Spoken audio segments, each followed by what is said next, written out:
হযরত মূসা আলাইহিস সালাম একবার বনী ইসরাইলের সামনে ভাষণ দিচ্ছিলেন। এমন সময় একজন লোক বলে উঠল, হে আল্লাহর নবী মূসা, আপনি এত সুন্দর জ্ঞানপূর্ণ মনোমুগ্ধকর হৃদয়গ্রাহী কথা বলছেন, আপনার কথা শুনে তো আমাদের মন প্রাণ ভরে যাচ্ছে। আচ্ছা, আপনার চাইতেও জ্ঞানী মানুষ কি এই পৃথিবীতে আছে?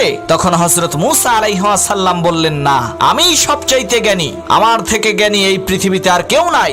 হযরত মূসা আলাইহিস সালাম এই কথাটা এমনি এমনি বলেন নাই, তিনি অনেক ভেবে চিন্তে বুঝে শুনেই বলেছিলেন। কারণ প্রত্যেক জামানার মধ্যে সবচাইতে জ্ঞানী ব্যক্তি তারাই যারা ওই জামানার নবী।